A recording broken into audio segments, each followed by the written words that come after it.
சென்னை மாநகர அரசு பேருந்து ஓட்டுநர் திரக்ஷன் என்பவருக்கு பேருந்து ஓட்டிக் கொண்டிருந்த போது திடீரென்று நெஞ்சுவலி ஏற்பட்டது.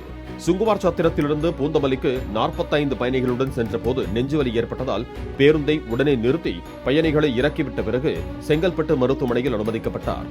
அங்கு அவர் சிகிச்சை பலனின்றி உயிரிழந்தார்.